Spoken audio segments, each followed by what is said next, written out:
An old hag like you isn't worth having as my wife. I'm divorcing you." My husband I had been with for a long time said. I swallowed my arguments and reluctantly accepted his demand. He hadn't realized what a fool he was then. "My name is Christy. I had been supporting my husband Dan while working as a nurse. His salary had been raised a little by little over the years, but it still wasn't possible to live solely on his paycheck. We had our struggles, but we made it to this day by supporting each other. 30 years had passed since we got married. It had been wonderful for me. I enjoy balancing home and work life, and above all, being with Dan was still my greatest joy. We didn't want to have kids, so spending our time together without distractions was pure bliss every night. Dan never strayed from the marriage and put all his effort into his work for us. Maybe he wasn't so good at it, so it took a little longer to be promoted compared to his peers, but I didn't care. Better than having him overworked and end up in the hospital. It was a time for fresh graduates to join his company. "Hey, guess what?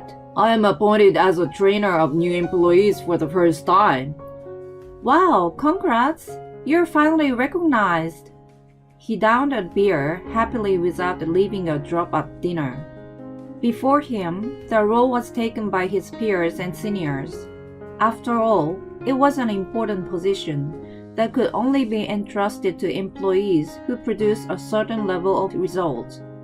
He had finally been appointed for that. Watching him animated with joy made me delighted. "Maybe I will get a raise if I do well and put more effort into my other job too." "Don't push yourself too hard." I took a real drink myself as I nudged an elated Dan. I had no doubt about us continuing to have a happy life forever, even though there was no promise for the future. Dan welcomed the new employee, Mary, as his trainee. She was beautiful and charming, so her co-workers treated her fondly. The ones with a big age gap saw her as their daughter, and the ones close to her age eyed her as their potential girlfriend. Everyone was attentive to her, and Dan, who was closer to her than anyone else, got to see her charms up close. She naturally relied on him for anything. Whenever he taught her a job, she thanked him with a smile. For someone who rarely got praised, being appreciated by her made him truly happy. He was fond of her as a trainee at first, but before he knew it, he was enamored by her. Eventually, he started to mention her at home. I could sense a strange intimacy in his words, even though he said she was a pain in the neck. I had been with him for so long that I had no intention to be suspicious and question him. I became more mature and wiser. I thought it was no big deal if a rare occasion of having a young and cute girl around delighted him. I get excited too when I see a good-looking guy, but it was only an attraction and nothing compared to love. I believed it was the same for Dan. I pushed my anxiety all the way to the back of my head, but his merry fever continued without a sign of coming down. On the contrary, it grew hotter and hotter. "Mary is a true beauty. It's not just because she's young. It must be her effort she puts into it. Maybe you will look better if you put more effort too." He started saying a terrible thing he had never done before. "Oh man, why haven't you done it? Mary would have taken the initiative. I guess she's very different from you after all." He compared me to her at every opportunity and sighed heavily. As you would think, I got a bad feeling. The hunch soon became a certainty. Please divorce me." When we were eating dinner, he said as if he was commenting on the weather. "You're okay being alone, right?" I was speechless, and he carried on. "Mary is so vulnerable. Compared to you, she needs me. I turn out to be a kind of a man someone can rely on. he joyfully said as he raised his left hand in front of my face and pointed to the wedding band the same as mine. Mary complimented me when she saw this. She said it was wonderful that I had been cherishing you for 30 years and admired me. Seeing him as cheery as a child, I could only feel sorry for him. Mary was talking about a guy who cherished me. She never mentioned a guy who divorces me for her. He was completely drowned in and blinded by the love not suited for his age. Wait, why don't you think about it a little more? I did, and this is my conclusion. You became an old hag anyway. You're not worth being my wife. I'm a man respected by such a young girl. He called me an old hag, and I wondered if he hadn't noticed the deep crow's feet around his smiling eyes, if he hadn't seen his receding hairline a year by year, and if he hadn't considered his far out of the fashion that made him look like an old-timer. Okay, if you say that much, but you won't regret it? Of course not. He nodded confidently and guzzled a beer like it was a celebration. It was so sudden and I couldn't think straight, so I asked him to give me some time. The next day, I decided to investigate the relationship between Dan and Mary and called a friend who also worked with them. I had been married for so long that I got to know some of his colleagues well. I never thought that I would use this friendship for something like this though. After briefing a friend over the phone, she made time to meet me.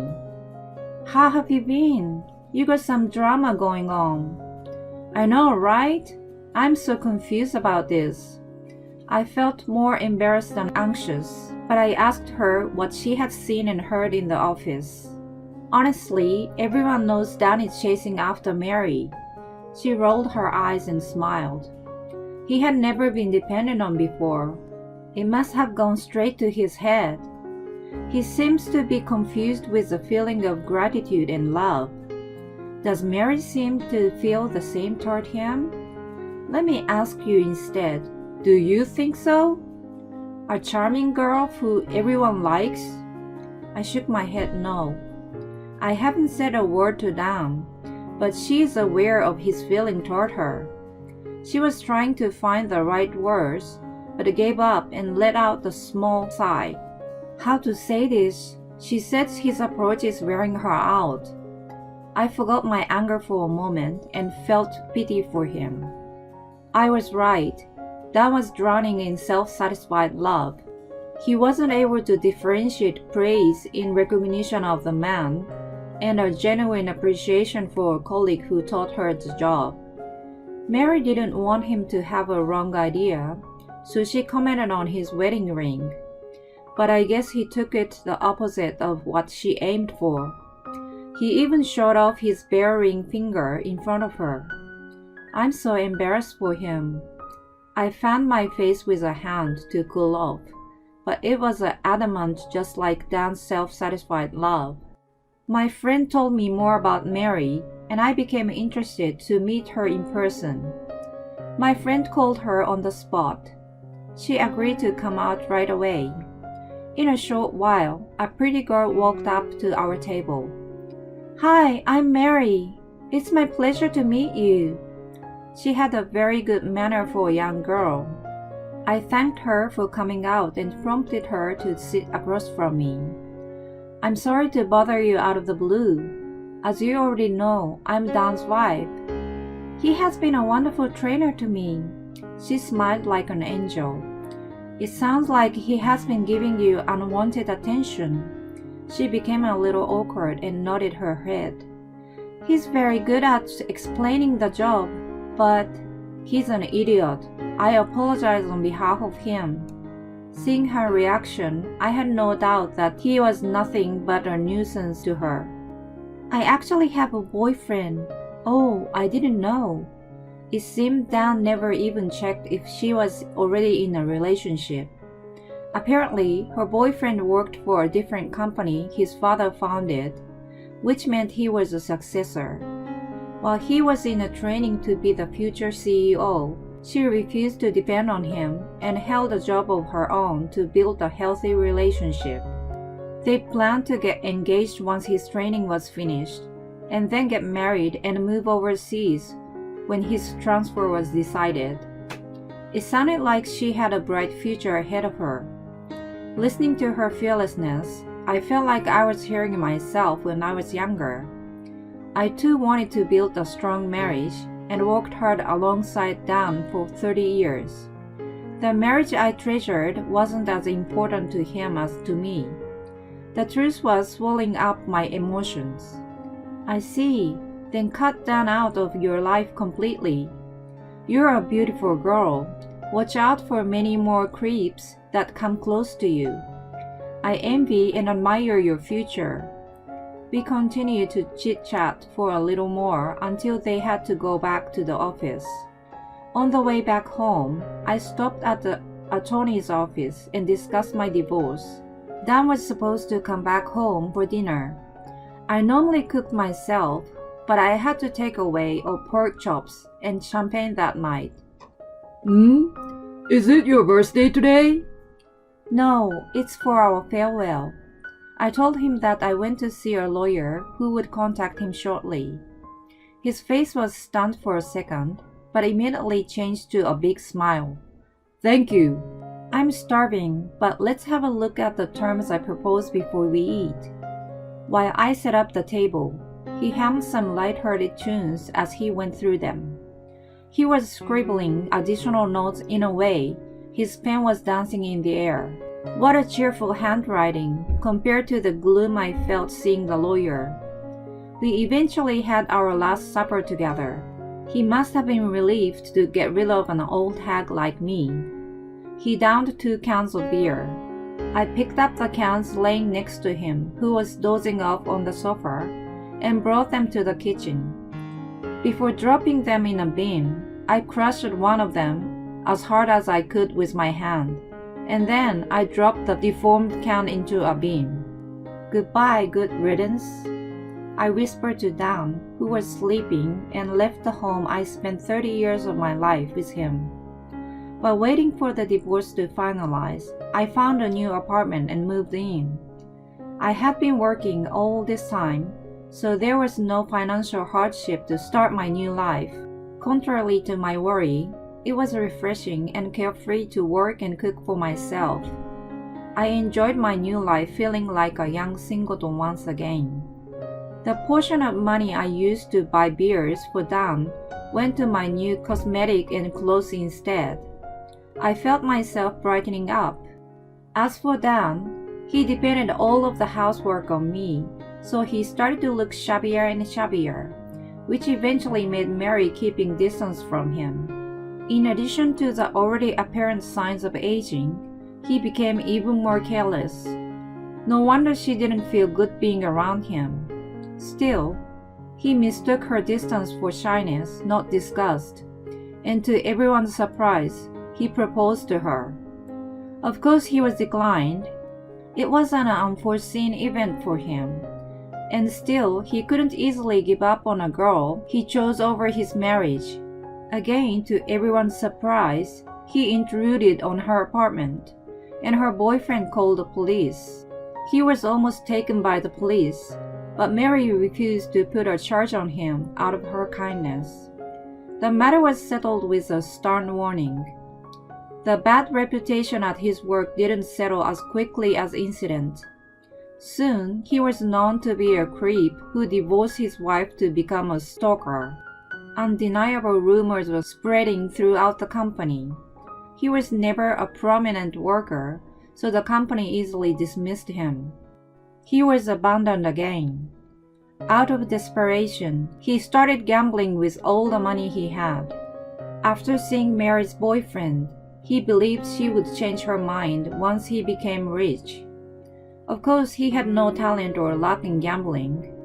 Only the ever-increasing debt had kept him company. He finally had to sell the apartment we lived in and moved into a trailer park. Even in such a miserable state, he still had Mary in his heart. He waited for her outside of his old office, but he never got to see her again. She had gotten married and had already moved abroad with her husband. He was in total despair without any emotional support and gave me a call after a long while. His voice over the phone sounded way older than I remembered, like he aged years in a matter of several months. Please, take me back. His voice trembled. I was silent for a moment, and then spoke softly. Our relationship was thrust into a bin with a can of beer that night. Goodbye. He was calling my name as I hung up on him, and then I blocked him for good. I put my phone in a bag and went out. The friend who told me about Dan and Mary was coming out to dinner with me. Having a new fulfilled life, I had told her that I wanted to go to a good steakhouse. Pork chop? Okay, but why? For farewell? What the? I was working in the air from the excitement to celebrate the true end of my old chapter.